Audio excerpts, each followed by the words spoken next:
मुझे पहले कुछ थोड़े से क्वेश्चन आपसे पूछने। मुझे बताओ, क्या ये रिएक्ट करेगा NaOH प्लस KOH? क्या ये रिएक्ट करेंगे? नो। नहीं, नहीं रिएक्ट करेंगे, क्योंकि रिएक्शन भी अगर आयनिक कंपाउंड है ना, तो रिएक्शन भी बेटा डबल डिस्प्लेसमेंट रिएक्शन होती है। मतलब जो इसका जो कटायन है वो इसके अनायन से मिलेगा और इसका कटायन इसके अनायन से मिलेगा, तो बनने भी NaOH और KOH ही है। तो इसको हम क्या बोलेंगे? No reaction. मुझे बताओ, क्या PaCl2 HCl से रिएक्ट करेगा? करेगा क्या ये? यस। नहीं करेगा। नहीं करेगा बेटा। क्यों नहीं करेगा? क्योंकि यहाँ पर अगर ये Ba है, Cl से मिलेगा और HCl से मिलेगा, वापिस से क्या बनाएगा? BaCl2 plus HCl। तो ये भी क्या लिखेंगे हम? No reaction. मुझे बताओ कि NaBr NaI से रिएक्ट करेगा क्या? नो। नहीं करेगा बच्चों, क्योंकि यहाँ पे भी तो हमने यहाँ से क्या देखा है? यहाँ से देखा है कि अगर दो कंपाउंड में कोई एक आयन कॉमन है, जैसे यहाँ पे सोडियम कॉमन है, यहाँ पे एक Cl कॉमन है, यहाँ पर OH कॉमन है, तो उन कंपाउंड्स के बीच में रिएक्शन नहीं होती है। और जब रिएक्शन नहीं हो रही है तो हम केस 1 लगाएंगे। क्या फॉर्मूला था MR का? M1V1 plus M2V2 upon V1 plus V2, यही था ना? तो ये वाला फॉर्मूला लगा के कब लगाएंगे हम? जब हमारे जो कंपोनेंट है, जो दो सॉल्यूशन है जिनको मिक्स करने वाले हैं, वो नॉन रिएक्टिंग हो। समझ आ गया? यस। समझ आ गया? पहचानोगे कैसे कि अगर कोई कॉमन आयन है उनमें, तो उनमें रिएक्शन नहीं होने वाली है। ठीक है। और अगर मैं अब ये बोलूं कि NaCl को आप मिला दो AgBr से, तो क्या ये रिएक्शन होगी? बिल्कुल यस। होगी। Yes sir. है ना? क्योंकि ये फिर डबल डिस्प्लेसमेंट रिएक्शन ऐसे हो जाएगी, क्योंकि कोई कॉमन नहीं है। मैं बोलूं कि BaCl2 को आप मिला दो BaSO4 से, क्या ये रिएक्शन होगी? नो। नहीं नो। होगी। BaCl2 को आप मिला दो NaNO3 से, क्या ये रिएक्शन होगी? हो यस। यस। जाएगी। है ना? BaCl2 को आप मिला दो H2H3PO4 से, क्या रिएक्शन होगी? हो यस। जाएगी। यस। है ना? तो रिएक्शन कब होगी? जब हमारे आयंस कॉमन नहीं है। और आयंस कॉमन नहीं है तो हम कैसे करने वाले हैं, वो अब देखते हैं हम। यहाँ तक समझ आ गया ना? केस 1 था हमारा जब सॉल्यूशन नॉन रिएक्टिंग थे। केस 2 है हमारा कि जब सॉल्यूशन रिएक्टिंग है। तो केस 2 लिखो, इफ सॉल्यूशंस आर रिएक्टिंग। है ना? इसको मैं डायरेक्ट आपको एक क्वेश्चन के टर्म में समझाता हूँ। मैं नहीं दिख रहा हूँ ना अभी आपको? अब दिखा? बच्चों वीडियो ऑन रखो प्लीज, ताकि मैं भी आपको देखता रहूं। अब सॉल्यूशन हमारे रिएक्टिंग में है ना, ये वाला टॉपिक आपको डायरेक्ट क्वेश्चन से समझा रहा हूँ। 200 ml of 3 molar NaOH is mixed with, question साथ में नोट कर लो ताकि टाइम ना लगे ज्यादा। 300 ml of 3 molar HCl. Identify the nature of final solution. Identify the nature of final solution and also calculate the molarity of acid oblique base left in the solution.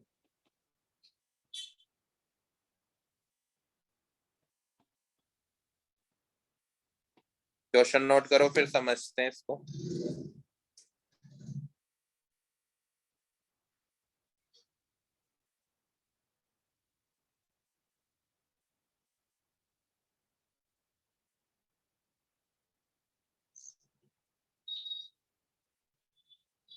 किया note? हो गया? Yes. अब देखो यहाँ पर एक तो है NaOH और एक है हमारा HCl। रिएक्शन होगी क्या? बिल्कुल होगी। कौन सी reaction? Acid base reaction. Acid base reaction करते हैं तो सोल्ट प्लस वाटर बनाते हैं, कौन सा सोल्ट बनेगा? NaCl plus H2। ठीक है, मुझे मोल्स कैलकुलेट करने आते हैं। मोल्स का क्या फॉर्मूला आता है? मोल्स का फॉर्मूला आता है मोलरिटी इनटू वॉल्यूम, आता है ना। मोलरिटी का फॉर्मूला होता है मोल्स अपॉन वॉल्यूम, तो मोल्स का क्या फॉर्मूला आ जाएगा? Molarity into volume. तो अब देखो, क्या मैं NaOH के मोल्स बता सकता हूँ? कैसे बताऊंगा? ये इसका वॉल्यूम है और ये इसकी मोलरिटी है, दोनों को मल्टीप्लाई कर दूं तो मोल्स ऑफ NaOH आ जाएंगे, आ जाएंगे। लेकिन वो मोल नहीं होंगे बेटा, वो क्या होंगे? मिली मोल होंगे। क्या होंगे वो? मिली मोल, क्योंकि हम यहाँ पर ml में ले रहे हैं वॉल्यूम। समझे? समझे? Yes. तो 200 इंटू 300, ये क्या हो गया? 600 मिली मोल। क्लियर? अब इसके मोल्स निकालो, 300 इंटू 3, 900 मिली मोल। अब क्वेश्चन कौन सा बन गया? देखो, हमें रिएक्शन दी हुई है, दो के अमाउंट दिए हुए हैं। कौन सा क्वेश्चन है? Limiting reagent. याद है, जब भी दो रिएक्टेंट के अमाउंट गिवन होते हैं तो हम कॉन्सेप्ट लगाते हैं लिमिटिंग रिएजेंट। याद है ना? Yes. अब देखो कैसे लगाते हैं। स्टेप 1 थी कि हमें रिएक्शन को बैलेंस कर लेना है। ये रिएक्शन बिल्कुल बैलेंस से नहीं है, बैलेंस है, बैलेंस है, रिएक्शन बैलेंस है। सेकंड था मोल्स कैलकुलेट करना, जो हम ऑलरेडी कर चुके हैं। तीसरा था इसको इनके स्टोइकियोमेट्रिक कोएफिशिएंट से डिवाइड कर देना। तो यहाँ पे 601, यहाँ पे 900/1। छोटा कौन? ये छोटा, मतलब हमारा LR कौन हो जाएगा? LR हो जाएगा ये। हो गया क्या? बोलो। Yes, sir. कैसे Yes, निकालते थे sir. Limiting reagent? Limiting reagent हम निकालते हैं जो रिएक्शन में पहले खत्म हो गया, उसको फाइंड करना है। तो देखो, इसका 1 मोल इसके 1 मोल के साथ रिएक्ट करेगा, तो इसका 600 इसके 600 के साथ करेगा ना। तो ये बच कितना गया? ये 300 बच गया, जो हमको आगे निकालना पड़ेगा, है ना। समझे लिमिटिंग रिएजेंट निकालना? Yes, sir. Yes, sir. Yes, तो sir. देखो, अभी हमने लिमिटिंग रिएजेंट निकाल लिया है। मैं इसको थोड़ा सा इरेज कर रहा हूँ। अब इसको ध्यान से देखना, यहाँ पर 600 मोल है। तो मुझे बताओ, ये लिमिटिंग रिएजेंट है, मतलब ये तो अब 0 बचा होगा, 0 ml, क्योंकि रिएक्शन में पूरा कंज्यूम हो गया है। The reactant which consumed earlier is called limiting reagent, मतलब ये पूरा खत्म हो गया है, 0 ml बचा है। ये कितना बचा होगा? इसका 600 इसके 600 के साथ ही करेगा, तो 900 माइनस 600, ये कितना बचा है? 300 ml। इसका 600 मोल, इसका 1 मोल, इसका 1 मोल बनाता है, तो 600 मिली मोल, इसके भी 600 मिली मोल बनाएगा ना। तो ये भी क्या है? 600। अब देखो, ये तो सोल्ट है। सोल्ट कैसा है? ये न्यूट्रल सोल्ट है। न्यूट्रल सोल्ट समझते हो? न्यूट्रल सोल्ट मैं थोड़ा सा आपको बता देता हूँ। जब स्ट्रॉन्ग एसिड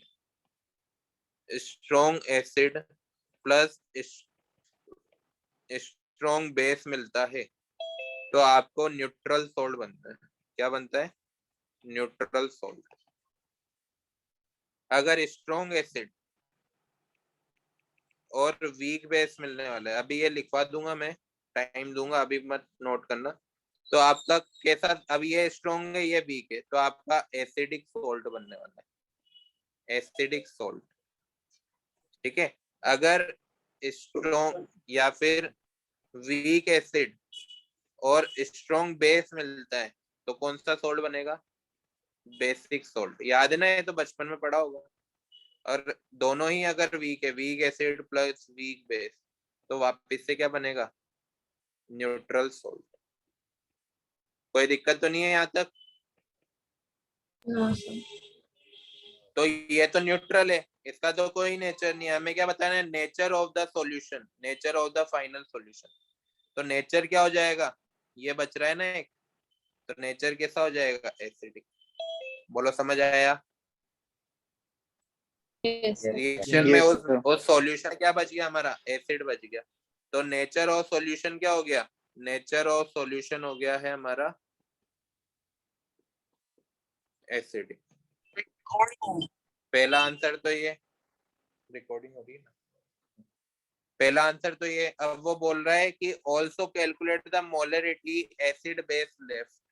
तो मोलरिटी कैलकुलेट करनी है, कैसे करेंगे? मोल्स ऑफ एसिड लेफ्ट, क्योंकि एसिड एक्सेस रिएजेंट था, कितना लेफ्ट था? 300। तो ये 300 अपॉन वॉल्यूम, टोटल वॉल्यूम कितना है? ये 200 प्लस 300 500, तो टोटल वॉल्यूम 500। तो ये हमारी 3/5 मोलरिटी आ जाएगी आंसर। समझ आया कैसे करना है क्वेश्चन को? Yes, sir. रिएक्शन करवा के Yes, sir. देखनी है, लिमिटिंग रिएजेंट का कॉन्सेप्ट अप्लाई करना है, फिर जो बच जाएगा वो उस सॉल्यूशन का नेचर डिसाइड करेगा, और जो बच गया उसकी हम मोलरिटी कैलकुलेट कर सकते हैं, जितना बच गया उसके अकॉर्डिंग। समझ आया? नोट करो, फिर एक और बार नोट करते टाइम ध्यान देना उस पर कि आपको समझ आया कि नहीं आया, फिर मुझे बताओ।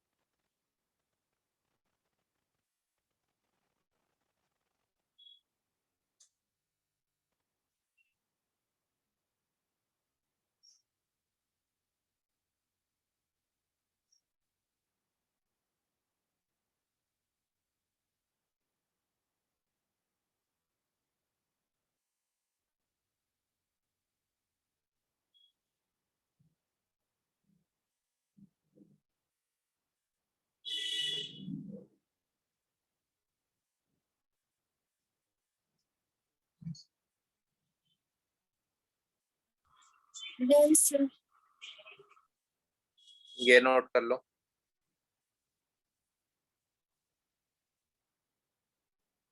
So ये strong acid plus strong base double है।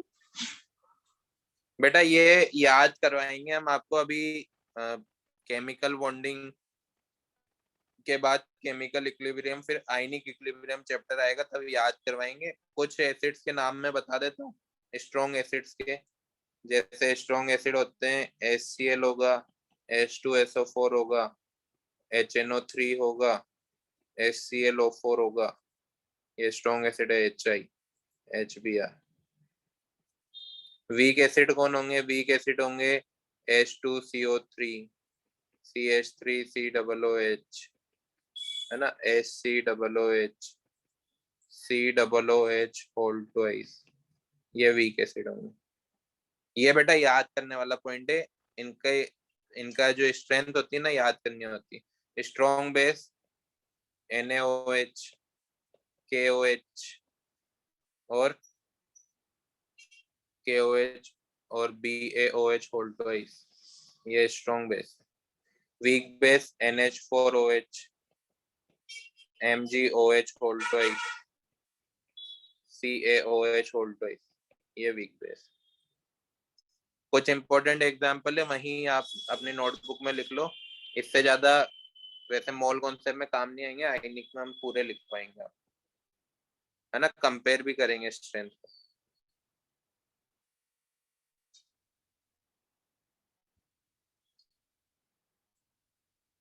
हो गया?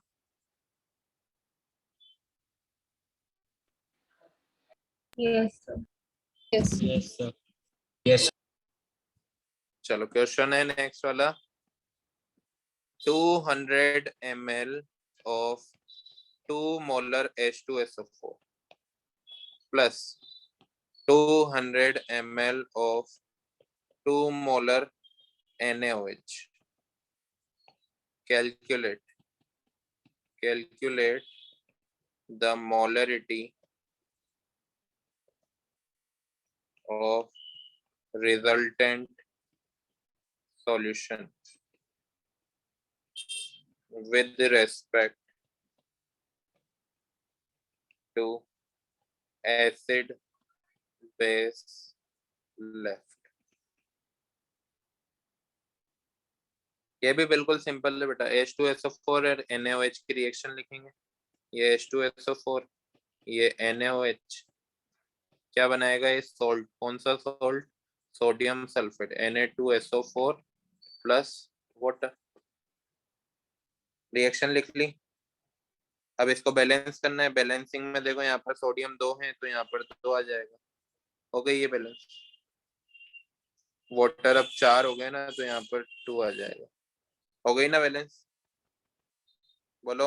Yes, sir. अब मोल्स कैलकुलेट करने H2SO4 के, तो देखो ये मोलरिटी इनटू वॉल्यूम, कितने मोल्स हो गए 400 मिली मोल। इसके कितने हो गए, इसके भी 400 मिली मोल। क्लियर है। अब क्या करेंगे, स्टोइकियोमेट्रिक कोएफिशिएंट से डिवाइड करेंगे, जो छोटा आएगा वो लिमिटिंग रिएजेंट होगा। तो ऑफ कोर्स छोटा ये आने वाला है, तो लिमिटिंग रिएजेंट कौन है, ये है। अब लिमिटिंग रिएजेंट ये है तो इसके अकॉर्डिंग हम कैलकुलेट कर लेंगे मोल्स। देखो ये तो अब कितना बचने वाला है, 0 0 बचेगा ना। Yes, sir. अब मुझे पता है कि इसका 2 मोल इसके 1 मोल के साथ रिएक्ट करता है, तो इसका 400 मोल इसके 200 के साथ रिएक्ट करेगा, तो ये बचेगा कितना, 400 माइनस 200 इक्वल टू 200 मिलीमोल बच गया है। बचा ना। मतलब Yes. नेचर कैसा हो गया, नेचर हमारा एसिडिक हो गया है। मोलरिटी कैसे निकाल लेंगे, जितना बचा वो moles upon total volume. Total volume कितना था 400, तो ये आ जाएगा 0.5 मोलर। सिंपल है। Yes. Yes. सिंपल है। चलो कर लिया नोट। Yes. नेक्स्ट है हमारा जो नेक्स्ट टॉपिक है वो है molarity of ions. Molarity of ions.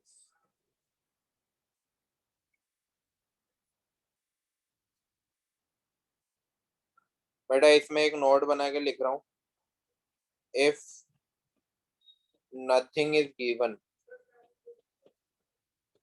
nothing is given, consider as strong electrolyte।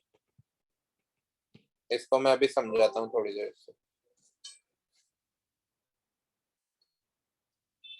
समझना बेटा। ये वाला पार्ट मत लिखना जो अभी मैं समझा रहा हूँ। इलेक्ट्रोलाइट कौन होते हैं, जिनको हम अगर वाटर में डालें ना तो वो आयंस में डिसोसिएट हो जाते हैं। किसमें, आयंस में।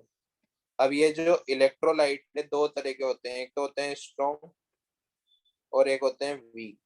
जैसे अभी हमने स्ट्रॉन्ग एंड वीक वहां पे देखा था ना, तो स्ट्रॉन्ग एसिड और सारे सोल्ट को हम स्ट्रॉन्ग इलेक्ट्रोलाइट बोलेंगे, और वीक एसिड वीक बेस और इनको हम क्या बोलेंगे, वीक इलेक्ट्रोलाइट। तो दोनों में डिफरेंट क्या है, स्ट्रॉन्ग इलेक्ट्रोलाइट 100% ब्रेक हो जाते हैं, मतलब एक भी मॉलिक्यूल ऐसा नहीं बचेगा जो ब्रेक नहीं हुआ, सारे आयंस में डिसोसिएट हो जाएंगे।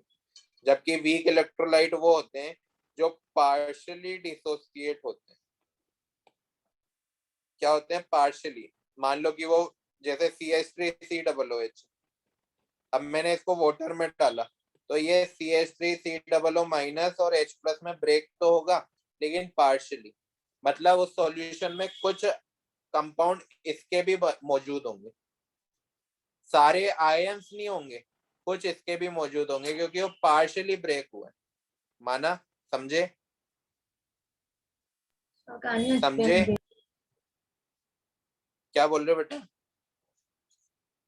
क्या बोल रहे हो। एक बार वापस समझाऊं। ओके। इलेक्ट्रोलाइट क्या होते हैं, जिनको हम वाटर में अगर डालते हैं ना, वाटर में उनको डिसोल्व करते हैं तो वो आयंस में ब्रेक हो जाते हैं, आयंस बन जाते हैं उनके। जैसे NaCl को हम वाटर में डालेंगे ना तो वो Na plus and Cl minus में बन जाएगा। तो NaCl स्ट्रॉन्ग इलेक्ट्रोलाइट कौन कौन होते हैं, पहले मैं ये समझा देता हूँ।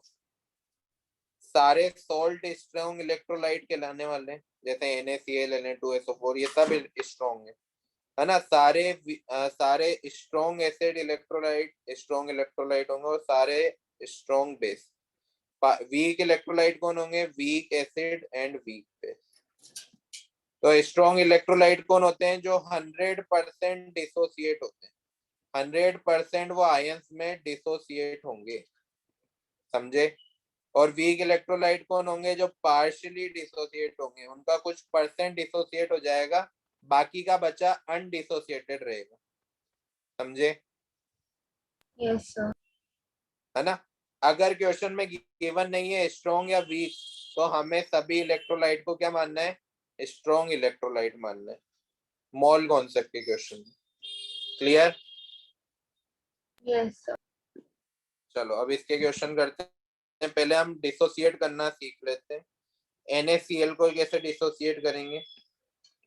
आगे वाला जो पार्ट होता है ना बेटा, वो कटायन होता है, तो इसके नीचे ये 1 लिखा हुआ है, ये 1 जाएगा इसके ऊपर चार्ज बन के Na प्लस, Na के नीचे भी 1 है तो ये 1 जाएगा अनायन के ऊपर चार्ज बन के, तो Cl माइनस। हमेशा, हमेशा तो नहीं, एक CH3COOH है, उसका केस भी मैं आगे बताऊंगा आपको।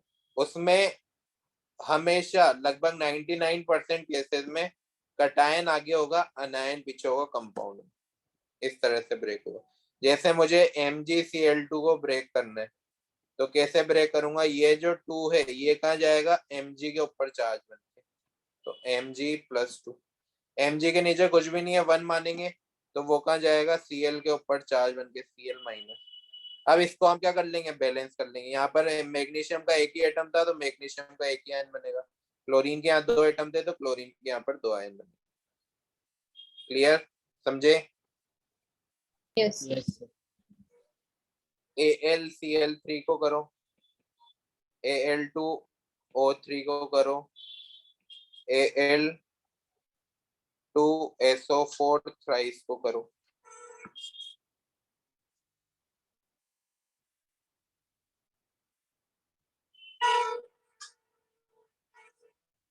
देखो कैसे करेंगे, ये 3 का गया इसके ऊपर चार्ज बन के, तो Al+3 प्लस Cl- बैलेंस कर देंगे। यहाँ पर 3 एल्यूमिनियम के ऊपर आएगा, Al+3, और ये 2 कहाँ जाएगा? ऑक्सीजन के ऊपर, तो O-2, फिर इसको बैलेंस कर देंगे। ठीक है, यहाँ पर भी सेम Al+3 SO4-2 बैलेंस कर दो, यहाँ पर 3, यहाँ पर 2। कर सकते हैं क्या डिसोसिएट? यस। नोट कर लो जल्दी।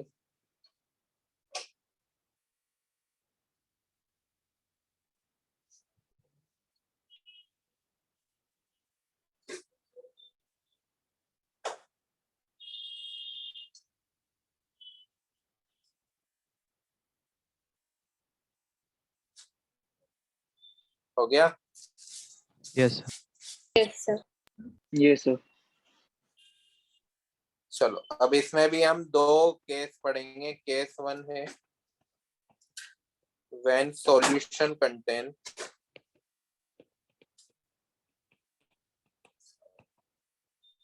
only a single electrolyte।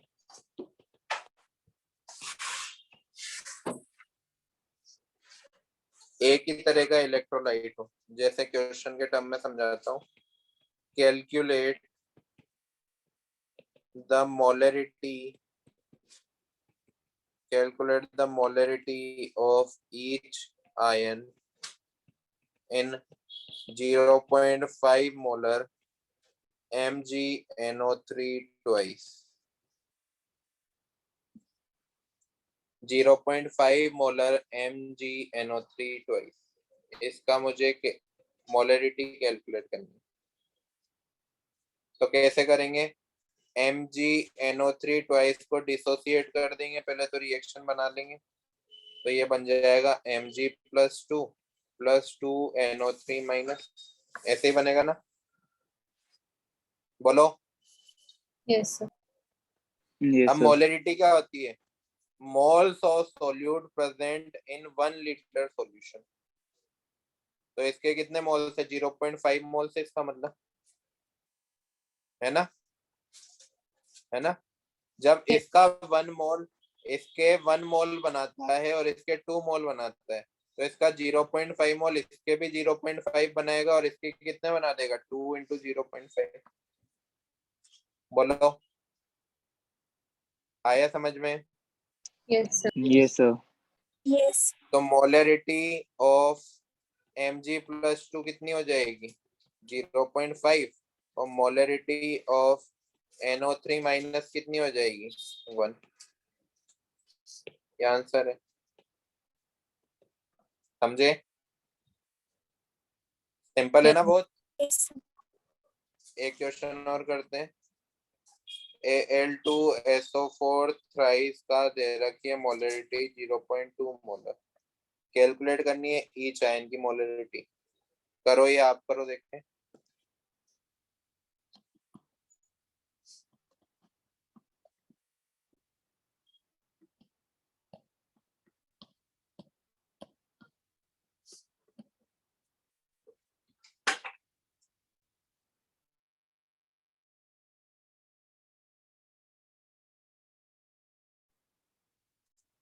Done, sir.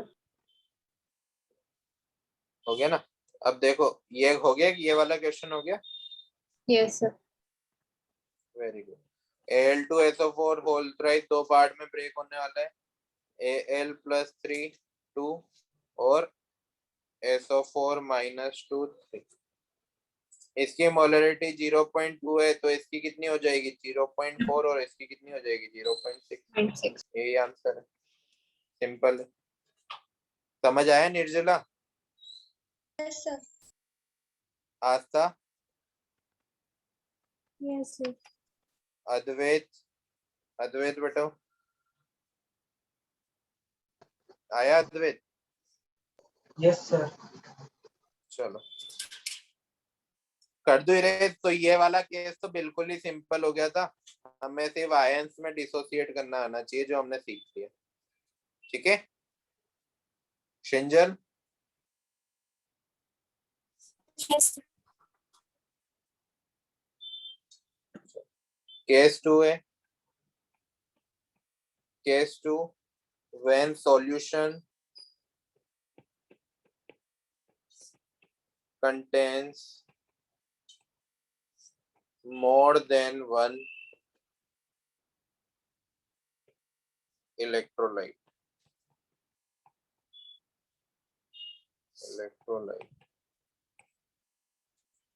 Question के टर्म्स में ही समझो।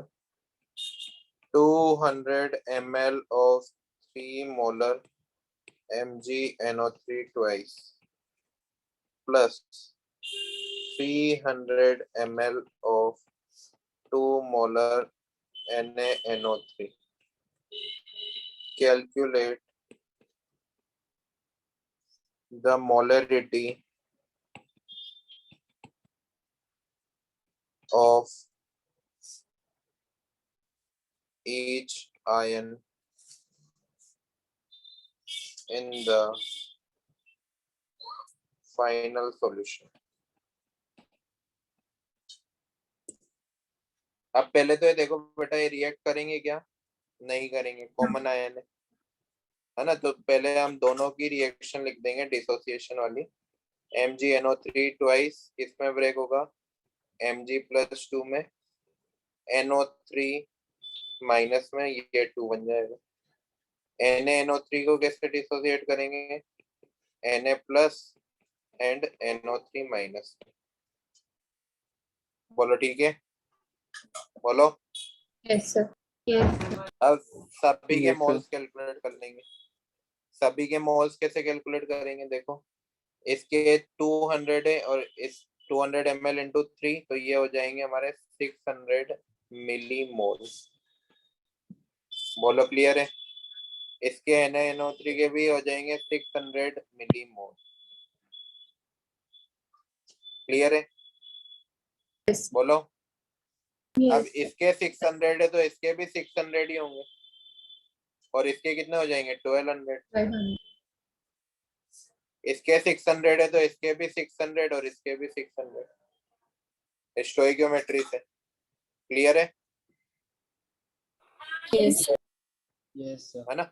अब Yes, sir. समझना अब मैं मोलरिटी ईच आयन की निकालना है, तो मैं सबसे पहले मोलरिटी निकाल रहा हूँ Mg+2 की। इसके मोल 600 अपॉन टोटल वॉल्यूम। वॉल्यूम ये मिली मोल में, तो वॉल्यूम भी हमें मिलीलीटर में लेना है। टोटल वॉल्यूम कितना हो रहा है? 200 प्लस 300 500, तो ये आ जाएगा 6/5 मोल। ध्यान रखना, ऊपर हमने मिली मोल लिए हैं तो नीचे वॉल्यूम भी मिलीलीटर में ही लेना है। ऊपर अगर हमने मोल लिए हैं तो वॉल्यूम हम लीटर में लेंगे। क्लियर? मोलरिटी ऑफ Na+ निकालूं तो Na+ के मोल्स कितने थे? 600 अपॉन टोटल वॉल्यूम 500, तो ये भी 6/5 मोलर। मोलरिटी ऑफ NO3- निकालूं। NO3- के टोटल मोल्स कितने हो रहे हैं? देखो 600 तो यहाँ से आ रहे हैं और 1200 यहाँ से आ रहे हैं, तो 1800/500, तो ये 18/5 हो जाए। बोलो, आया समझ में? yes sir, नोट करो जल्दी।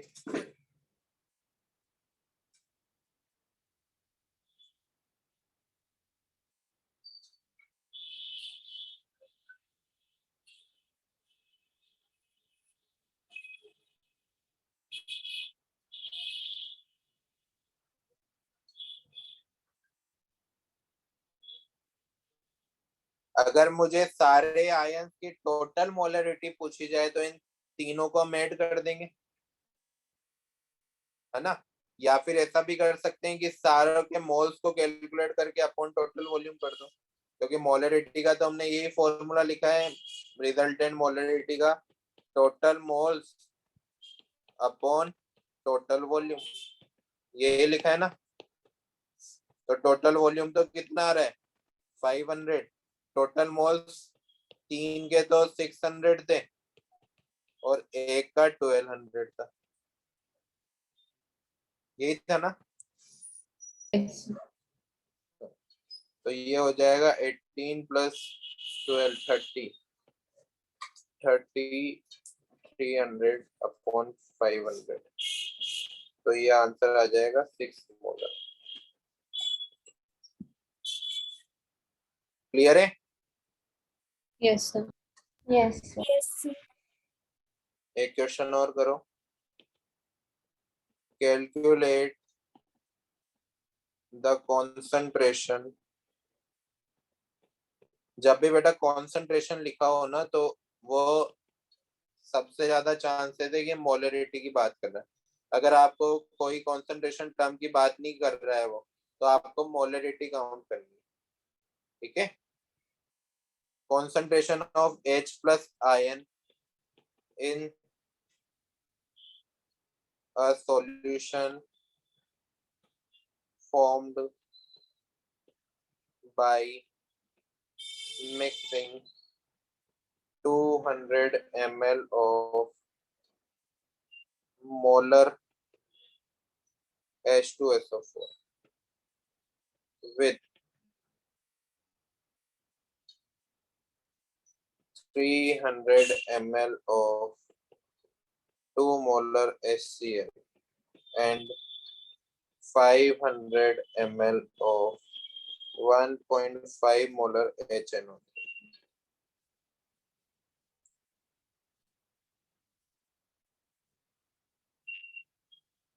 लिखो और कोशिश करो, देखें आपसे होगा क्या।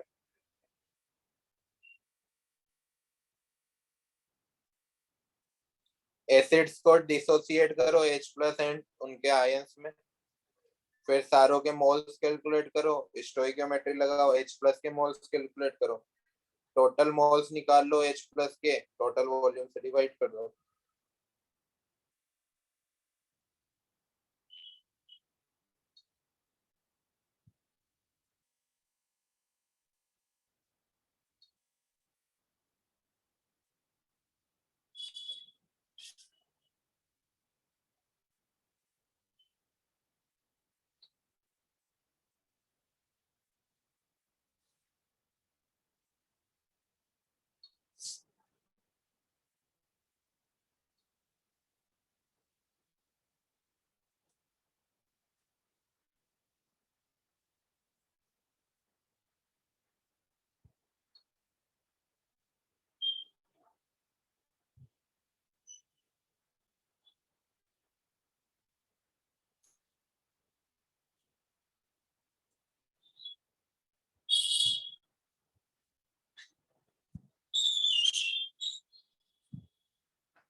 बच्चों वीडियो ऑन।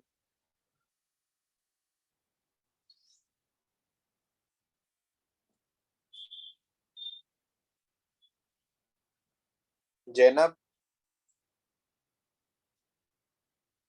Yes, sir. बेटा आपको यूट्यूब चैनल मिला, देखा आपने वीडियो? हाँ सर. गुड। हुआ किसी का बच्चों? Answer. कितना आया answer? 1.75 molar. Very good, right answer. देखो मैं बता देता हूँ, हमें H2SO4 दे रखा है, जो ब्रेक होगा 2H प्लस एंड SO4 -2 में। HCl दे रखा है जो ब्रेक होगा H plus and SO4 Cl minus में। और एक दे रखा है HNO3 जो ब्रेक होगा H plus and NO3 minus में। इसके मोल्स कैसे कैलकुलेट करेंगे? Molarity into volume. तो ये तो मोलर ही था H2SO4, तो 200 मिलीमोल आ जाएंगे। इसके आ जाएंगे 600 मिलीमोल और इसके आ जाएंगे 750 मिलीमोल। अब इसके 200 है तो यहाँ पर H प्लस के 400, इसके 600 थे तो यहाँ पे भी 600, इसके 750। क्लियर है ना? स्टोइकियोमेट्री लगाइए बस। क्लियर है हितांशी? Yes, sir. है ना? फिर हम क्या निकाल लेंगे? Molarity of H plus. Total moles 400 plus 600 plus 750 upon total volume आ जाएगा 1000। तो ये हो रहा है 750 अपॉन 1000, 1750 अपॉन 1000। तो ये आ जाएगा 1.75 मोलर आंसर। सिंपल है? हाँ ना? Yes, sir. हाँ या ना?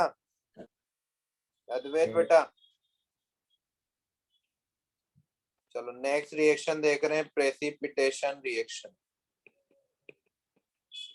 प्रेसिपिटेशन रिएक्शन, उसमें भी मोलरिटी फाइंड करेंगे।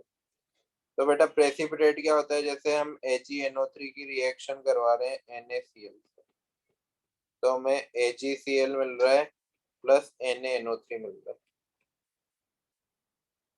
अब ये जो HeCl है ना, ये प्रेसिपिटेट है। प्रेसिपिटेट को ऐसे डाउनवर्ड एरो लगा के हम रिप्रेजेंट करते हैं। अच्छे से कर देता हूँ मैं, AgCl और ये डाउनवर्ड एरो लगाया। प्रेसिपिटेट क्या होता है? ये एक्वस था, ये भी एक्वस था। AgCl जो बना है सॉलिड स्टेट में बना है। अगर कोई कंपाउंड सॉलिड स्टेट में बनता है और डिसॉल्व नहीं हो पाता है उस सॉल्यूशन में, तो उसको हम प्रेसिपिटेट बोलते हैं। क्या बोलते हैं? प्रेसिपिटेट। इसको PPT भी लिखा जाता है। जैसे जैसे आपका कोर्स कंप्लीट होता जाएगा ना, वैसे वैसे आपको कौन कौन से प्रेसिपिटेट होते हैं वो याद होते जाएंगे। एक तो मैंने बता दिया कि AgCl हमेशा प्रेसिपिटेट होता है। एक दो और बता देता हूं मैं, समझे? प्रेसिपिटेट क्या होते हैं? जो रिएक्शन में जब दो कंपोनेंट ने रिएक्ट किया, रिएक्टिंग रिएक्टेंट्स लिए हमने, तो प्रोडक्ट की साइड एक सॉलिड कंपाउंड बनेगा जो डिसॉल्व नहीं हो पाएगा सॉल्यूशन में, अलग हट जाएगा, है ना, नीचे सेटल डाउन हो जाएगा। उसको हम क्या बोलते हैं? प्रेसिपिटेट बोलते हैं। क्लियर? बोलो। Yes, sir. Yes, sir. एक लाइन और लिख लेना, out of the solution. Out of solution, solution से अलग हो जाता है ये, क्योंकि सॉल्यूशन में डिसॉल्व नहीं हो पाता सॉलिड स्टेट में होने की वजह से।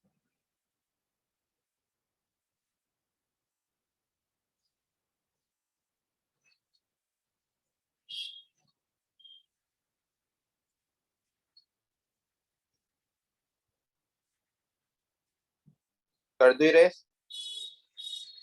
Yes, sir. Yes, sir. एक रिएक्शन तो ये इम्पोर्टेंट है, एक रिएक्शन और मैं लिखवा रहा हूँ। PaCl2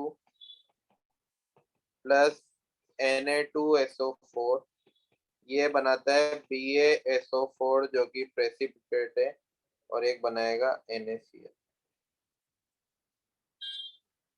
तो ये एक प्रेसिपिटेट, ये ध्यान रखना। अब क्वेश्चन में कैसे, क्वेश्चन के टर्म में बताता हूँ। जब प्रेसिपिटेट बने तो हमें क्या करना है। एक क्वेश्चन है, लिखो 200 ml of 2 molar AgNO3 plus 300 ml of 2 molar NaCl.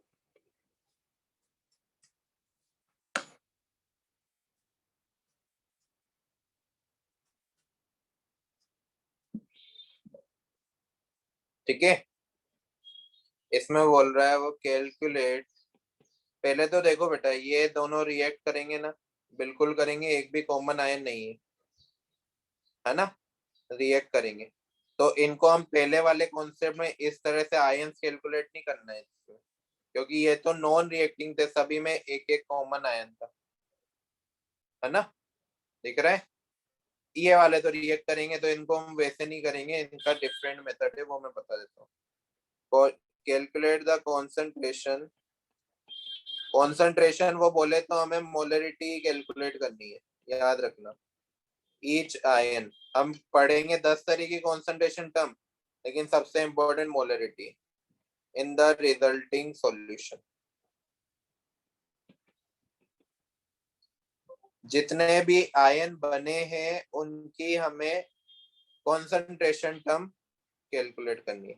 तो बच्चों को जिनको जल्दी जल्दी में ये भूल जाएंगे, वो देखना कि ये रिएक्ट करेंगे कि नहीं, तो वो तो वैसे ही करने वाले हैं। AgNO3 का 2 पार्ट में तोड़ेंगे, NaCl को 2 पार्ट में तोड़ेंगे, चारों आयंस की कैलकुलेट करके दे देंगे। बट यहाँ पे डिफरेंट होगा। कैसे होगा, हम दोनों को रिएक्ट करवाएंगे। पहले AgNO3 प्लस NaCl, तो ये रिएक्ट करके क्या बनाएगा, एक तो AgCl जो कि प्रेसिपिटेट है, प्लस एक और क्या बनेगा, NaNO3। NaNO3 बोलो क्लियर है। बैलेंस करने की जरूरत है क्या, इसको नहीं है, क्लियरली सभी की 1-1 वैलेंसी थी। अब देखो इसके मोल्स बता सकता हूँ क्या मैं, इसके मोल्स होंगे 2 into 200, कितने हो गए, 400 मिलीमोल। इसके मोल्स NaCl के 200 into 300, तो ये कितने हो गए, 600 मिलीमोल। जब भी 2 का अमाउंट दिया होता है क्या कैलकुलेट करते हैं, limiting concept of limiting reagent. तो क्या कर देंगे, दोनों में 1 से डिवाइड कर देंगे, स्टोइकोमेट्रिक कोएफिशिएंट से जो छोटा हो वो लिमिटिंग रिएजेंट। तो हमारा लिमिटिंग रिएजेंट कौन हो गया, ये मतलब ये तो अब 0 बचा है, 0 बचा ना, कंज्यूम हो गया है तो पूरा। ये कितना बचा होगा, इसका 1 मोल इसके 1 मोल के साथ रिएक्ट करता है, तो इसका 400 इसके 400 से करेगा, तो 600 माइनस 400, तो ये हो गया 200। बोलो क्लियर है, यस है ना। AgCl का बनेगा तो 400, लेकिन ये इसको हम कैलकुलेट नहीं करेंगे। क्यों, क्योंकि ये क्या है, पीपीटी है, तो ये क्या हो जाएगा, आउट ऑफ द सॉल्यूशन। ये आयंस में डिसोसिएट नहीं होगा। यही छोटी सी चीज इसमें याद रखनी कि अगर पीपीटी बन रहा है तो उसको हम डिसोसिएट नहीं करेंगे, उसको अलग कर देंगे। NaCl भी बनेगा, NaCl कितना बनेगा, इसका 400, NaCl का भी 400 बनेगा, तो इसका भी मोल्स बने 400। मतलब कौन कौन से ऐसे आयन है जो बच गए हैं और आयन में डिसोसिएट होने वाले, कौन कौन से ऐसे कंपाउंड है, एक तो ये और एक ये, है ना, एक के नहीं। Yes, sir. Yes, sir. अगर डाउट हो तो पूछो बेटा, शर्माओ नहीं, पूछो। आया समझ में सभी को, Yes. अब देखना। Yes, sir. अब हम क्या कर लेंगे, इनकी रिएक्शन लिख लेंगे। क्या क्या बच गया था, एक तो NaCl था, जो बचा है हमारा 400, सॉरी ये NaNO3 है, ये NaNO3 ध्यान रखना।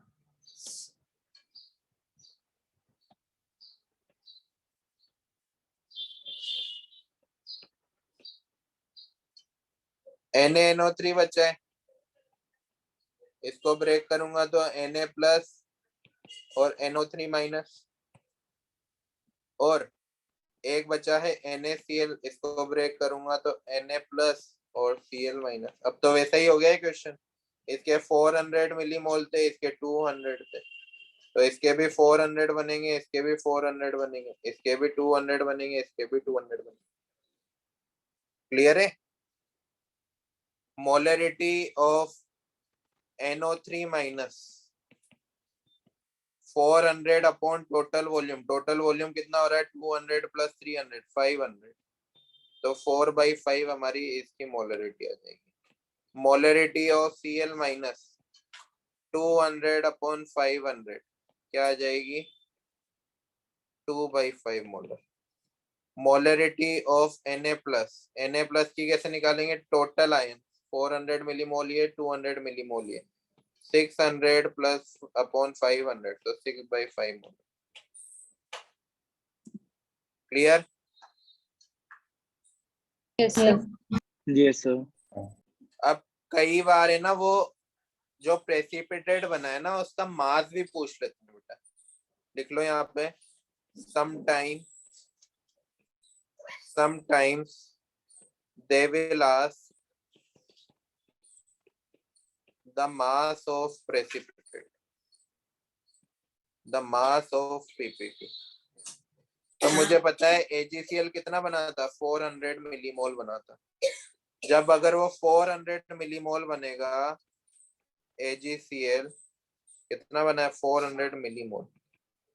तो मैं मोल्स कैलकुलेट कर लेता हूँ, moles of AgCl। Moles of AgCl क्या हो जाएंगे? 400 अपॉन 1000, क्योंकि ये तो मिलीमोल थे ना, तो 4 अपॉन 1000 आ जाएंगे 0.4 मोलर। तो मास ऑफ AgCl क्या हो जाएगा? मोल्स, ये मोलर नहीं मोल। मास ऑफ AgCl कितना आ जाएगा?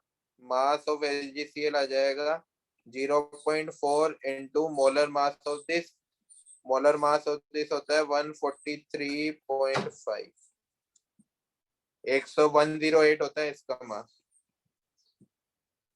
तो आंसर आ जाएगा, ये निकाल लेना, इसको मल्टीप्लाई कर। सिंपल है ना? Yes. Yes, sir. तो मोलरिटी में हमको ये याद रखना है प्रेसिपिटेशन रिएक्शन में कि प्रेसिपिटेट को हम आयंस में डिसोसिएट नहीं करेंगे, उसको आउट ऑफ द सॉल्यूशन मान लेंगे। अभी तक हमने दो ही प्रेसिपिटेट याद करें, एक तो पढ़ा है AgCl और एक पढ़ा है BaSO4। ठीक है, और हम ज्यादा प्रेसिपिटेट के बारे में आयनिक में जान पाएंगे। क्लियर? Yes, sir. कर Yes, दे sir. दिए, कर दूं? Yes, sir. तो बेटा यहाँ से अपना मोलरिटी वाला पार्ट कंप्लीट हुआ है, जो कि सबसे इंपॉर्टेंट था। नेक्स्ट कॉन्सेंट्रेशन टर्म है मोलेलिटी। मोलेलिटी नाम थोड़े थोड़े सेम ही है, वो आर था मोलरिटी और ये मोलेलिटी। उसको कैपिटल एम से डिनोट करते थे, इसको स्मॉल एम से डिनोट करेंगे।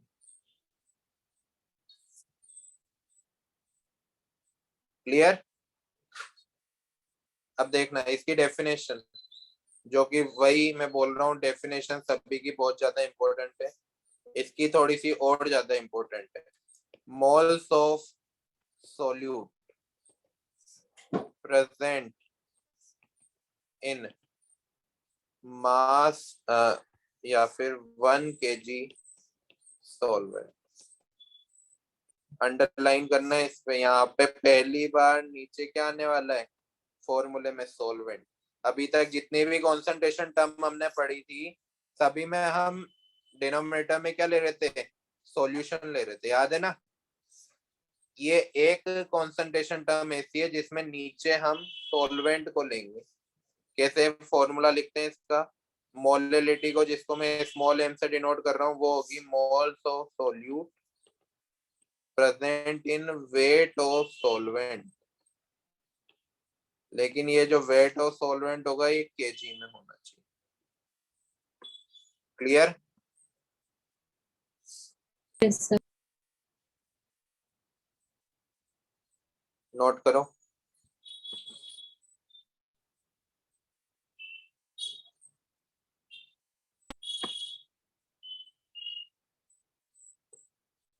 अब स्टार बना के इम्पोर्टेंट साइन लगाना है इसमें। एक नोट लिखवा रहा हूँ। नोट ये है कि मोलेलिटी जो होती है ना, मोलेलिटी डिपेंड्स, नहीं, molarity, molarity depends on temperature, whereas molality is independent of temperature। क्या मीनिंग है कि अगर हम टेम्परेचर को ऑल्टर करेंगे ना, कम ज्यादा करेंगे, चेंज करते रहेंगे, तो मोलरिटी भी चेंज होती जाएगी, क्योंकि टेम्परेचर के ऊपर डिपेंड होता है वॉल्यूम। वॉल्यूम कम ज्यादा होगा तो मोलरिटी भी कम ज्यादा होगी, है ना, क्योंकि मोलरिटी का क्या फॉर्मूला था, मोल्स अपॉन वॉल्यूम। टेम्परेचर ज्यादा करेंगे तो वॉल्यूम इंक्रीज हो जाएगा, वॉल्यूम इंक्रीज हो जाएगा तो मोलरिटी डिक्रीज हो जाएगी, है ना। लेकिन मोलरिटी इंडिपेंडेंट होती है, क्योंकि यहाँ पे वॉल्यूम का कोई काम ही नहीं, यहाँ तो क्या आ रहा है, सॉल्वेंट का वेट आ रहा है। टेम्परेचर हम ज्यादा भी करेंगे तो उसका तो वेट तो वही रहना है, सही है ना। तो ऐसी कौन कौन सी कॉन्सेंट्रेशन टर्म है जो वॉल्यूम डिपेंडेंट है और वॉल्यूम इंडिपेंडेंट है, तो वो भी आप ध्यान दे लो। वॉल्यूम डिपेंडेंट में लिख रहा हूँ, सॉरी, टेम्परेचर डिपेंडेंट और टेम्परेचर इंडिपेंडेंट। समझना, इसको काफी इंपॉर्टेंट है, क्वेश्चन आता है इसमें, ये वाला काफी इंपॉर्टेंट पार्ट है। टेम्परेचर डिपेंडेंट कौन होगी, जैसे percent W by V temperature depend होगा, परसेंट V बाई वी भी टेम्परेचर डिपेंड होगा, मोलरिटी भी डिपेंडेंट होगी, मोलरिटी होगी ना, होगी ना। Yes. Percent W by W independent है, मोलरिटी इंडिपेंडेंट है ना। यहाँ पे एक और टर्म लिख लेना, नॉर्मलिटी, जो हम आगे पढ़ेंगे, इक्विवेलेंट कॉन्सेप्ट। मोलरिटी हो गया। इसके बाद एक और हम यहाँ पे कॉन्सेंट्रेशन टर्म पढ़ेंगे, इसके जस्ट बाद मोल फ्रैक्शन, वो भी क्या है, हमारी टेम्परेचर इंडिपेंडेंट है।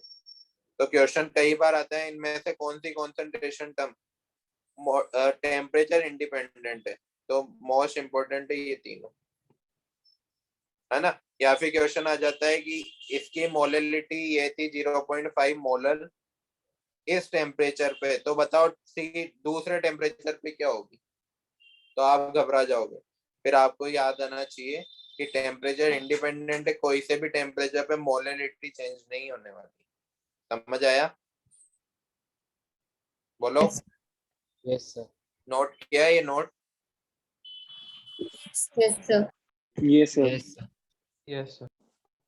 अब यूनिट क्या है मोलरिटी की, यूनिट है इसकी मोल पर केजी, क्योंकि ऊपर मोल्स थे नीचे वेट था, तो मोल पर केजी हो जाएगी, जिसको हम बोलते हैं मोलल। क्या बोलते हैं, मोलल, और स्मॉल m से डिनोट करते हैं, याद रह जाएगा, molal. Yes. Yes, sir. Question करो।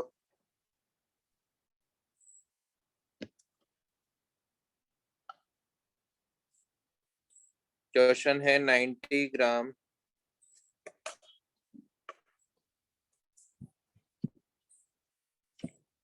Glucose is present in 290 gram solution. Calculate the molality of solution. ध्यान देना बच्चों, इसमें क्या दे रखा है, 90 ग्राम ग्लूकोज दे रखा है 290 ग्राम सॉल्यूशन।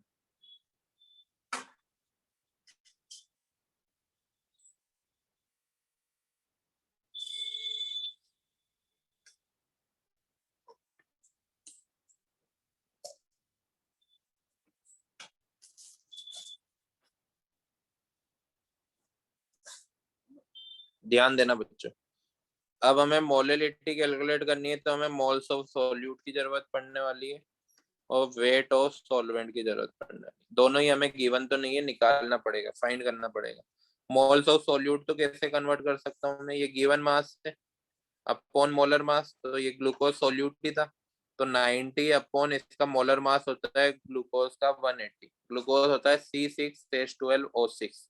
अगर फॉर्मूला याद नहीं है तो अच्छे से याद कर लो, क्योंकि ग्लूकोज एक ऐसा सॉल्यूट है जो बार बार आपको दिखने वाला है क्वेश्चन में, है ना। उसका मोलर मास भी याद कर लो, ठीक है। एक और होता है यूरिया, यूरिया होता है NH2CONH2 जिसका मोलर मास होता है 60, वो भी याद कर लो, क्योंकि इनके वो फॉर्मूले नहीं देगा और मोलर मास भी नहीं देगा ज्यादातर अच्छे एग्जाम्स में, तो वो याद ही करना है। तो इसके मोल्स कितने आ जाएंगे 0.5 मोल। वेट ऑफ सॉल्वेंट तो नहीं दिया हमें, क्या दे रखा है, वेट ऑफ सॉल्यूशन दे रखा है 290। तो 290 में से क्या मैं वेट ऑफ सॉल्यूट माइनस कर दूं तो वेट ऑफ सॉल्वेंट आ जाएगा, बोलो। Yes, sir. Yes, sir. तो ये 200 ग्राम क्या हो गया हमारा वेट ऑफ सॉल्वेंट, और ग्राम में तो लेना नहीं है। ग्राम में क्यों नहीं लेना है, क्योंकि हमें तो केजी में लेना है। केजी में कैसे लेंगे, 200 डिवाइड बाई 1000, तो ये 1/5, मतलब ये भी आ गया कितना 0.2। तो हमारी मोलैलिटी क्या आ जाएगी 0.5 अपॉन 0.2। 2.5. क्लियर है, तो ये आ जाएगा हमारा 2.5 आंसर। सिंपल है ना। Yes, sir. लिखो, जल्दी लिखो।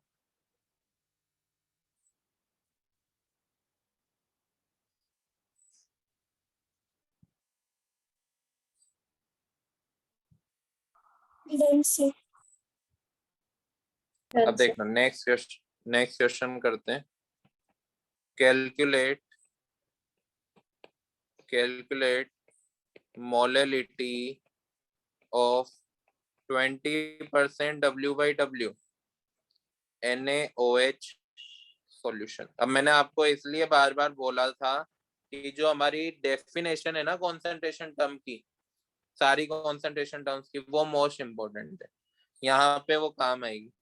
20% W/W का मीनिंग कौन बताएगा, 20 ग्राम तो NaOH है और 100 ग्राम क्या है सॉल्यूशन है, यही मीनिंग था ना, Yes, sir. था कि नहीं, Yes, sir. यही मीनिंग था इसका। अब हमें इसके मोल्स निकालने, क्योंकि मोलैलिटी के लिए हमें मोल्स ऑफ सॉल्यूट और वेट ऑफ सॉल्वेंट की जरूरत है। मोल्स ऑफ सॉल्यूट किससे निकलेंगे 20/40 इसका मोलर मास, तो ये आ जाएगा 0.5 मोलर। वेट ऑफ सॉल्वेंट निकालना है, तो ये तो सॉल्यूशन का है, तो वेट ऑफ सॉल्वेंट कैसे निकल जाएगा 100 माइनस 20, 80 ग्राम। 80 ग्राम को हमें केजी में कन्वर्ट करना है, तो 8/100 यही होगा ना, बोलो Yes, sir. केजी। तो ये हो जाएगा 0.5 अपॉन 8 इंटू 100, तो ये हो जाएगा 50/8। Clear answer. Yes, sir. एक क्वेश्चन और करो।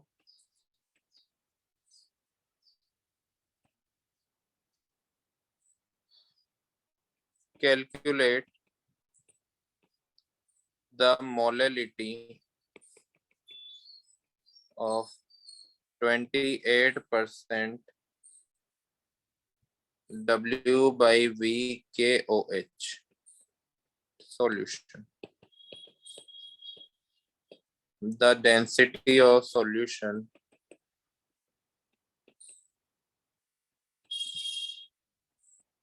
is 1.5 gram per ml.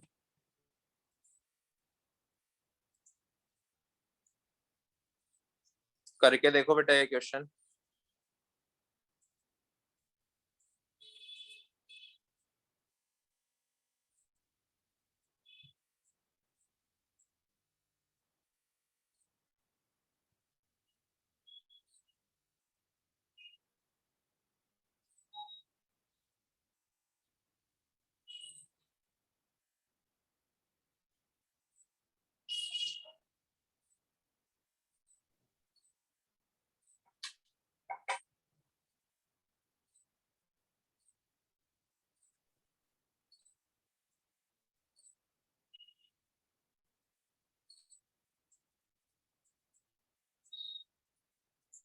किया हो रहा है कि किसी से?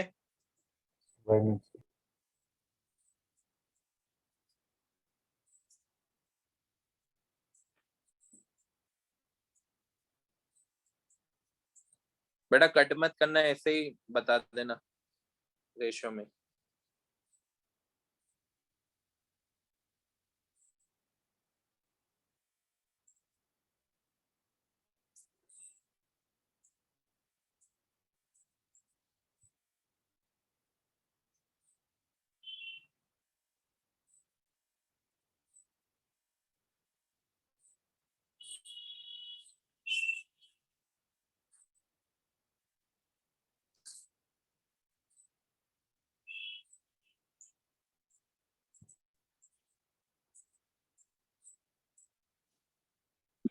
Sir, 0.5. क्या क्या बोल रहे हो बेटा? बोलो। Sir, answer 0.5 है. 0.5 तो नहीं होना चाहिए, देखते हैं। कट नहीं कर रखा मैंने, डायरेक्ट लिख दिया। देखो बेटा, परसेंट W बाई V का क्या मतलब है? परसेंट W बाई V कितना दे रखा है इसमें क्वेश्चन में? 28%। तो 28 ग्राम तो क्या है? KOH। और 100 ml क्या है? सॉल्यूशन। हमें तो वेट ऑफ सॉल्वेंट की जरूरत है, तो पहले सॉल्यूशन को मुझे वेट में कन्वर्ट करना पड़ेगा। तो वेट कैसे निकालते हैं? Volume into density. तो 100 इंटू क्या कर दूंगा? 1.5 से मल्टीप्लाई कर दूंगा, तो वेट ऑफ सॉल्यूशन कितना आ जाएगा? 150 ग्राम। तो वेट ऑफ सॉल्वेंट कितना आ जाएगा? 150 माइनस 28, तो 122 ग्राम। राइट। मोल्स ऑफ KOH कितने आ जाएंगे? 28 डिवाइड बाई 56, तो 0.5 मोल। तो मोलेलिटी कितनी आ जाएगी? 0.5 अपॉन 122 अपॉन 1000, जो कि आगे ऊपर चला जाएगा तो इंटू 1000। तो ये आ जाएगा 500 डिवाइड बाई 122, 4 पॉइंट समथिंग कुछ आएगा। क्लियर? 4.1। सर सॉल्वेंट केजी में चाहिए ना? हाँ, तो केजी में चाहिए था, तो ये ग्राम को मैंने क्या किया है? डिवाइड बाई 1000 कर दिया ना, इसलिए तो इंटू 1000 यस है ना? यस तो 4.1 मोलर आंसर आ जाएगा। सिंपल है। आया समझ में सॉल्यूशन? Yes, sir. अब देखो ये वाला जो टॉपिक है ये भी काफी अच्छा है। Relation between molarity and molality. Note करो जल्दी से पहले।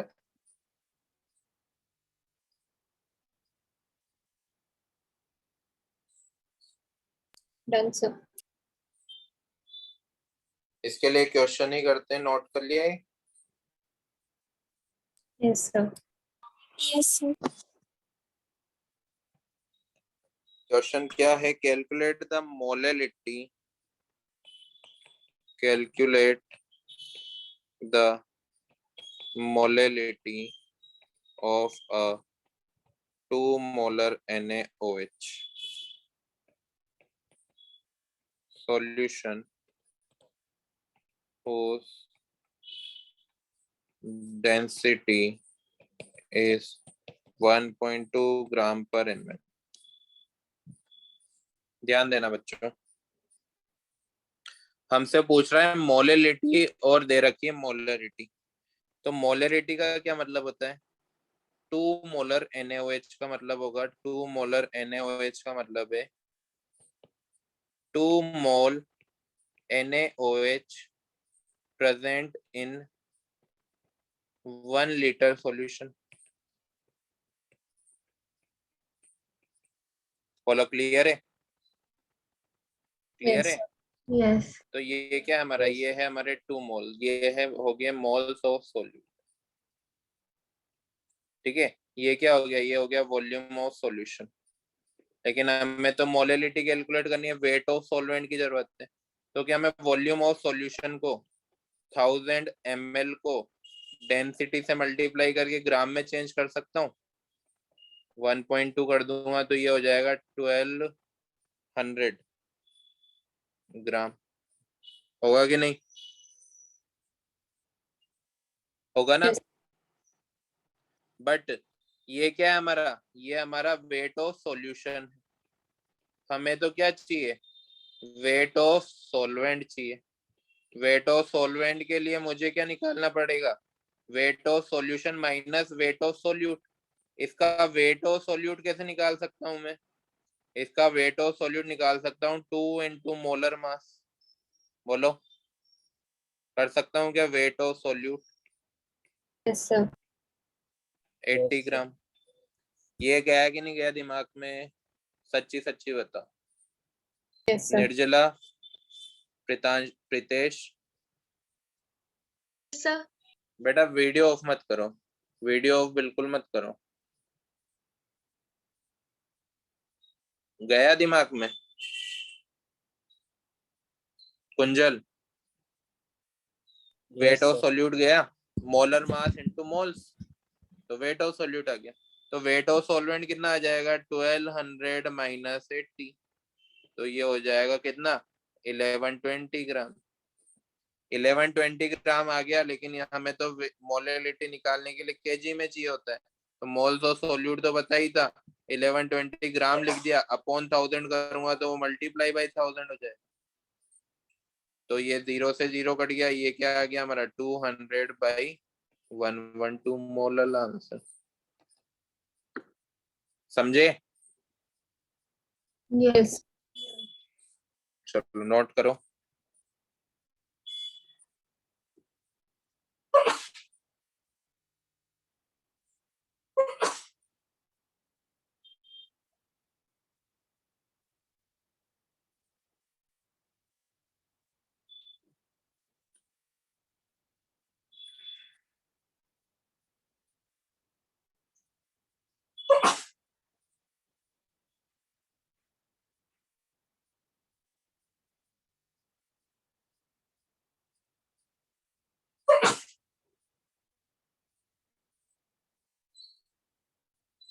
कर लिया?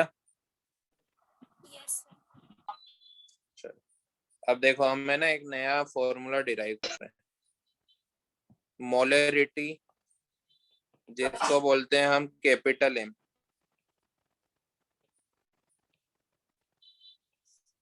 कैपिटल एम ये क्या होती है? M moles present in 1000 ml solution, यही बोलते हैं मोलरिटी को, है ना? तो यहाँ से मोल्स ऑफ सॉल्यूट कितने आ गए? मोल्स ऑफ सॉल्यूट आ गए हमारे m, ये हमने मान लिए, है ना? मास ऑफ सॉल्यूट कैसे निकाल लेंगे?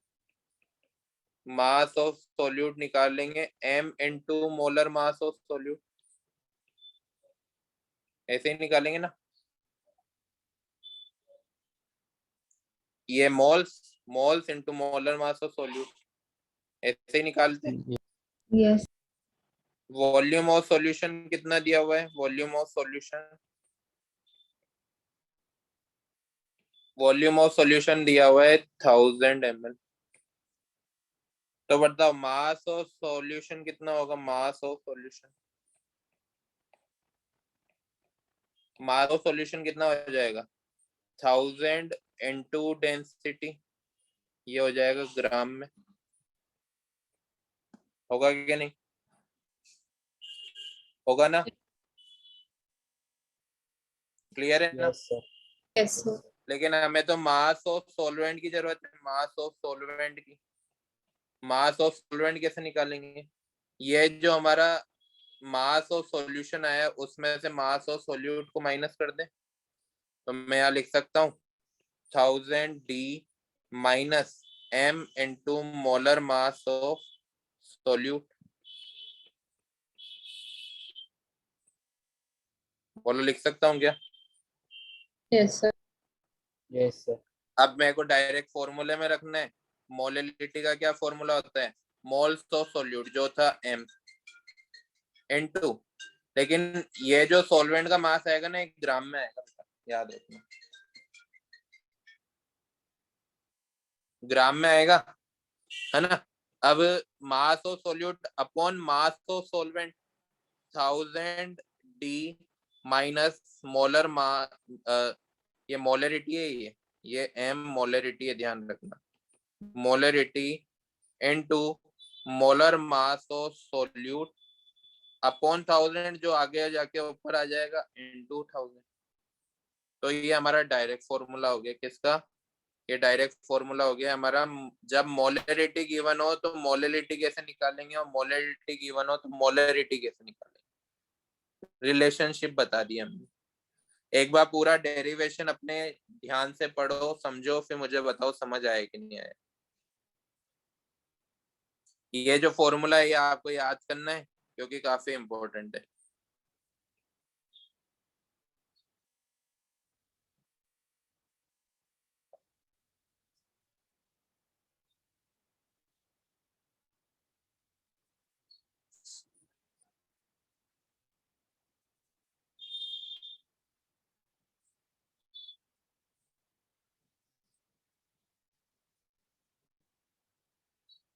कर लोगे? हुआ?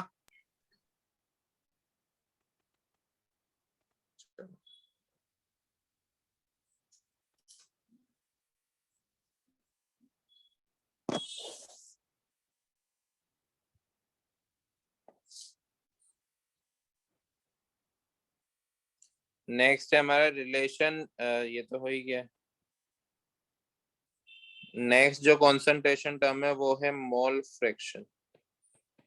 थोड़ा सा पढ़ लेते 5 मिनट इसके बारे में, पूरा ये नहीं हो पाएगा, कल नेक्स्ट क्लास में करेंगे। इसको हम कैपिटल एक्स से डिनोट करते हैं,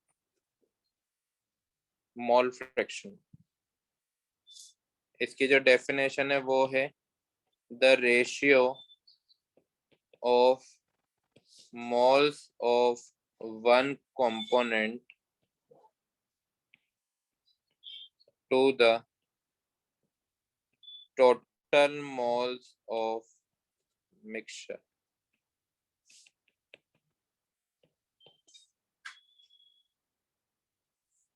सॉल्यूशन के दो कंपोनेंट होते हैं, कौन कौन से हमने पढ़ लिए हैं? Solute and solvent. Mole fraction of solute कैसे निकालेंगे? रेशियो लेना है किसका? मोल्स ऑफ सॉल्यूट का अपॉन टोटल मोल्स, मतलब moles of solute plus moles of solvent. तो ये हमारा क्या आ जाएगा? मोल फ्रैक्शन ऑफ सॉल्यूट आ जाएगा, ठीक है ना? इसी तरह से अगर मोल फ्रैक्शन ऑफ सॉल्वेंट हमें चाहिए तो क्या करेंगे? Moles of solvent upon total moles, तो moles of solute plus moles of solvent. Clear है? इजी है।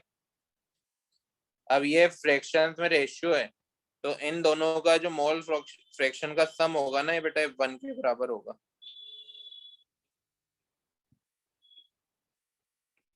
इक्वल टू 1, ये अभी हमें ध्यान रखना है। मतलब अगर क्वेश्चन में आपको मोल फ्रैक्शन ऑफ सॉल्यूट दिया हुआ है तो आप सिंपली उसको -1 में से माइनस करके मोल फ्रैक्शन ऑफ सॉल्वेंट निकाल सकते हो।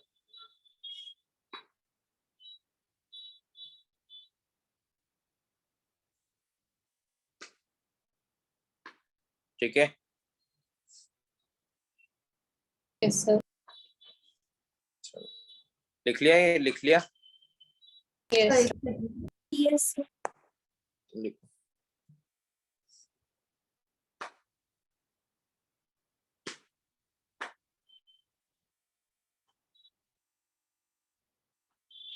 Done. Yes, sir. Yes, sir.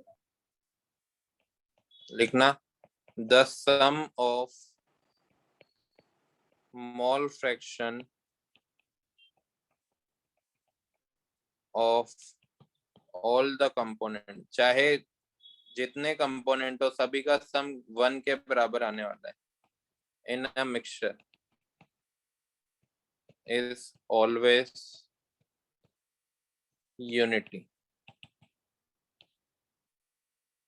ठीक है, मतलब x सॉल्वेंट हम निकाल सकते हैं कैसे, 1 में से माइनस करके x सॉल्यूट को,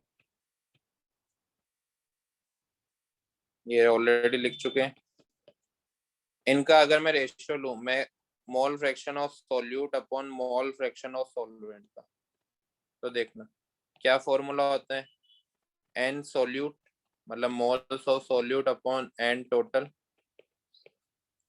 upon n solvent upon n total, यही होता है इन दोनों फॉर्मूले,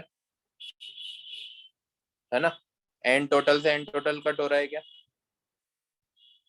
हो रहा है ना, तो ये हमारा बहुत ही इंपॉर्टेंट फॉर्मूला आ गया। दोनों के मोल फ्रैक्शन का रेशियो दोनों के मोल्स के रेशियो के बराबर होता है।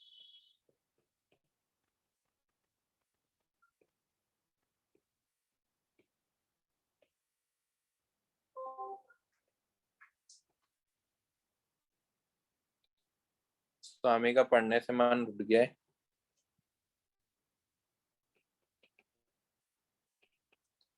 इंपॉर्टेंट साइन लगा लेना इसको।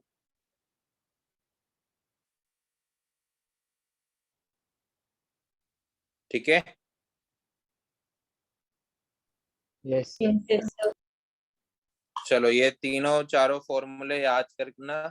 नेक्स्ट क्लास में 10 मिनट का और बचा है मोल कॉन्सेप्ट, फिर हम रेडॉक्स स्टार्ट करेंगे इस चैप्टर का सेकंड पार्ट।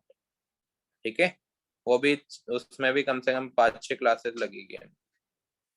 चलो मिलते हैं नेक्स्ट क्लास में, bye, take care, Bye, sir. Thank you sir. Bye, sir. Bye.